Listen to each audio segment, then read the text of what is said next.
မင်္ဂလာပါခင်ဗျာဒီဗီဒီယိုမှာတော့ဖုန်းဆိုင် electronic ဆိုင်လျှပ်စစ်ပစ္စည်းလုပ်ငန်းတွေကိုလုပ်မယ်ဆိုရင်လက္ခဏာပညာရှုထောင့်ကနေပြီးဘယ်လိုလက္ခဏာတွေကအကျိုးပေးနိုင်လဲဆိုတာကိုလွယ်လွယ်ကူကူရှင်းပြပေးသွားမှာဖြစ်ပါတယ်မင်္ဂလာပါညခအိမ်မှာအားလုံးကိုကြိုဆိုပါတယ်ဥပေါင်းလမ်းကြောင်းကရှင်းလင်းပြီးရှည်လျားနေတဲ့သူတွေဟာဤပညာကိုအလွယ်တကူနားလည်နိုင်ကြပါတယ်ဖုန်းအသစ်တွေ electronic ပစ္စည်းအသစ်တွေအကြောင်းကိုမြန်မြန်ဆန်ဆန်သင်ယူနိုင်တာကြောင့်ဖုန်းဆိုင်လုပ်ငန်းမှာအလွန်အကျိုးပေးနိုင်ပါတယ်လက်သန်းအောက်ဖက်ဗိုလ်ဝူချူကိုမြင်းမောက်အားကောင်းနေမယ်ဆိုရင်ဆက်သွယ်ရေးနဲ့ဆက်ဆံရေးကောင်းမွန်ပြီးတော့အယောင်းဝယ်တော်သူဖြစ်ပါလိမ့်မယ်ဖုန်းဆိုင် electronic ဆိုင်လို့ customer နဲ့ပြောဆိုရတဲ့လုပ်ငန်းတွေမှာအရန်တင်တော်ပါတယ်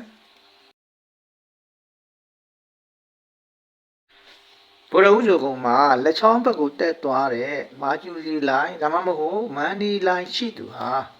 ကိုယ်ပိုင်ဆိုင်ဖွင့်မယ်ဆိုရင်အောင်မြင်နိုင်ရည်မြင်ပါပါတယ်ဖုန်းဆိုင်စက်ပစ္စည်းရောင်းဝယ်ရေးလုပ်ငန်းတွေမှာငွေဝင်လွယ်စေတဲ့လက္ခဏာဖြစ်ပါတယ်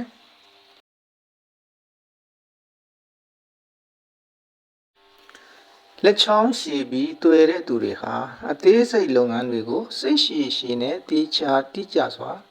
လုပ်နိုင်ကြပါတယ်ဖုန်းပြုပြင်ခြင်းစက်ပစ္စည်းစစ်ဆေးခြင်းတွေမှာအမှားနည်းပါလိမ့်မယ်